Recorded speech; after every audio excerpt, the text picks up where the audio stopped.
બીજા મુદ્દાની વાત કરીએ તો મહેસાણા મહાનગરપાલિકાની નવી ડીપીટીપી સ્કીમ સામે હવે ગ્રામજનોનો વિરોધ ઉગ્ર બન્યો છે।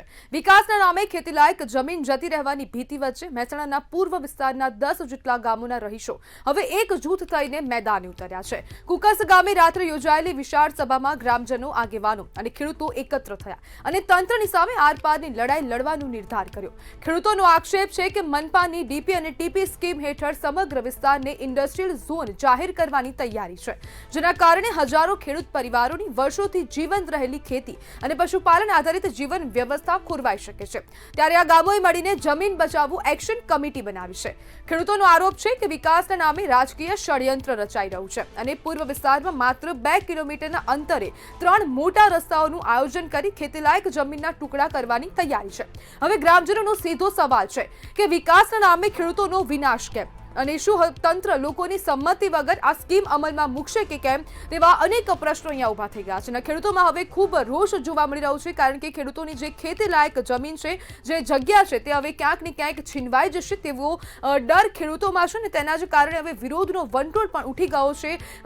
જે ખેડૂતો છે તેમના દ્વારા હવે કુકસ ગામ ખાતે વિશાળ સભાનું આયોજન કરવામાં આવ્યું હતું, જેમાં આગેવાનો, સ્થાનિક આગેવાનો ઉપસ્થિત રહ્યા હતા। ખેડૂતો મોટી સંખ્યામાં ઉપસ્થિત રહ્યા હતા અને ત્યાંના સ્થાનિકો પણ ઉપસ્થિત હતા અને તેમનું સ્પષ્ટપણે કહેવું છે કે અમારી સંમતિ વગર તમને આ જે જગ્યા છે, જે મનપા છે ખાસ કરીને, તેમને સ્પષ્ટપણે કહેવામાં આવ્યું છે કે અમારી સંમતિ વગર આ કામ નહીં થાય, અમારું આ કામ શક્ય નહીં બને તેવું કહેવામાં આવ્યું છે। જો કે હવે ખેડૂતો પણ પ્રશ્ન કરી રહ્યા છે કે વિકાસના નામે ખેડૂતોનો ભોગ કેમ લેવાઈ રહ્યો છે, જ્યારે જમીન બચાવો એક્શન કમિટી બનાવીને લડત તેજ પણ કરવામાં આવી છે।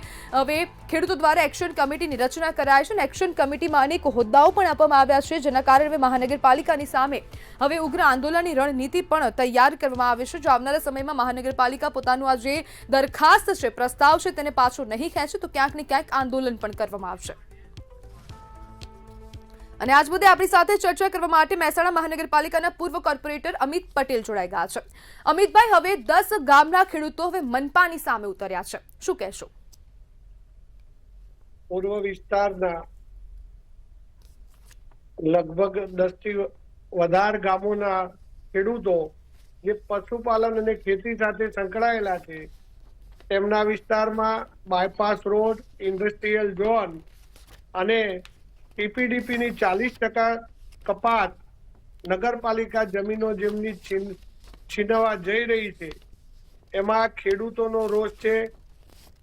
ખેડૂતોનો રોષ છે કે 80 મીટર જેટલો પહોળો બાયપાસ એટલે 262 ફૂટ જેટલો રોડ જો ખેડૂતોનો જમીન કપાતમાંથી જાય તો ખેડૂતો પાસે જમીન રહેતી નથી। 2-2.5 વીઘાનો કોઈ ખેડૂત ખાતેદાર હોય અને એની જમીન કેટલી વધે, 40% કપાત અને આ રોડ બાયપાસ, અને એ પણ વળતર નહીં, વગર વળતરે કપાત કરવાની હોય તો ખેડૂત પાયમાલ થઈ જાય એવું ખેડૂતોની અંદરની આ એક વેદના છે। અને અમિતભાઈ, જો મનપા જે આ ટીપીડીપી સ્કીમ જે થવા જઈ રહી છે તો તેનું વળતર આપશે જમીન કપાતું, તો શું ખેડૂતો પછી રાજી થઈ જશે તેમની જમીન આપવા માટે? વળતર જે પહેલા જે પશ્ચિમમાં બાયપાસ બન્યો રાજ્ય સરકાર દ્વારા, એનું વળતર ખેડૂતોને ચૂકવવામાં આવ્યું છે। આ બાજુ વળતર ના આપવું પડે એટલા માટે જે નજીકના ગામો હતા એને મહાનગરપાલિકામાં ભેળવી દેવાયા છે અને વગર વળતરે એમની જમીનો, અને એ પણ ઇન્ડસ્ટ્રીયલ ઝોન ત્યાં મૂકવામાં આવે તો કાલે ત્યાં પ્રદૂષણ અને ખેતી નષ્ટ થઈ જાય।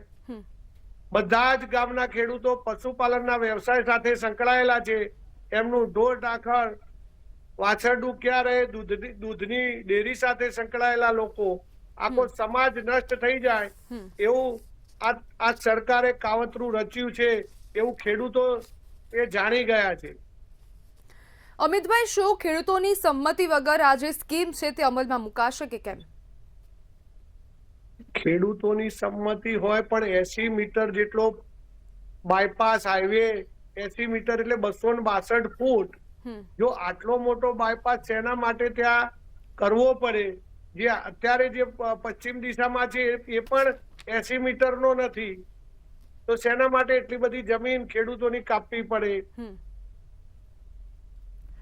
જી બિલકુલ અમિતભાઈ, જી સરકારે એક પૂર્વ આયોજિત કાવતરું ખેડૂતો સાથે કર્યું હોય એવું લાગી રહ્યું છે હમ, અને ખેડૂતો સફાળા જાગ્યા છે. જી ખેડૂતોને અભિનંદન છે કે આ લડત એમની સાચી દિશામાં જઈ રહી છે. હમ. જી બિલકુલ અમિતભાઈ, જોડાવા બદલ આપનો આભાર.